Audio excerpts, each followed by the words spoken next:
Bob Weir, founding heart of the Grateful Dead, dies at 78.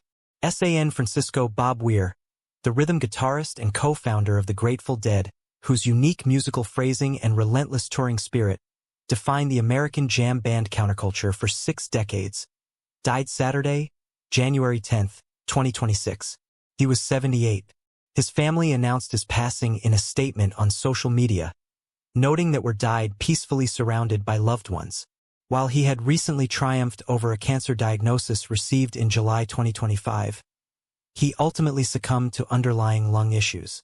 A journey from the Warlocks to the Sphere.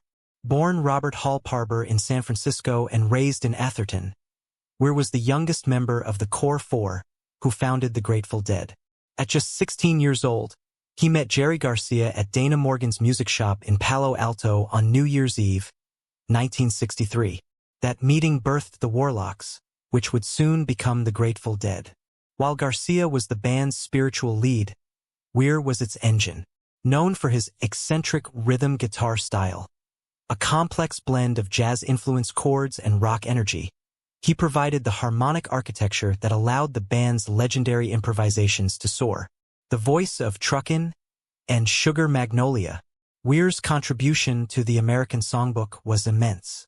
He was the primary vocalist and songwriter for many of the band's most recognizable hits, including Sugar Magnolia, Estimated Profit, The Other One, Cassidy, Throwing Stones. His voice, which transitioned from a boyish baritone to a soulful, weathered rasp in his later years, carried the narrative of Truckin', a song so culturally significant it was designated a national treasure by the United States Library of Congress. Carrying the torch. After Jerry Garcia's death in 1995, Weir became the primary custodian of the Grateful Dead's legacy. He never stopped touring, forming successful acts like Rat Dog, Further, and Bobby Weir and Wolf Brothers.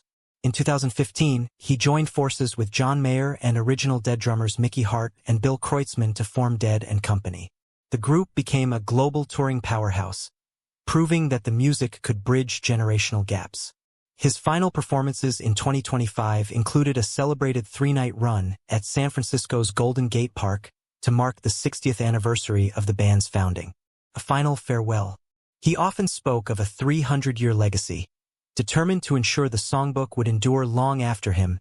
His family's statement read, "And so we send him off the way he sent so many of us on our way, with a farewell that isn't an ending, but a blessing."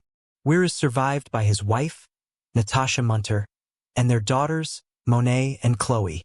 His death leaves Bill Kreutzmann as the last surviving founding member of the Grateful Dead following the passing of bassist Phil Lesh in 2024. As the news spread, tributes poured in from across the music world.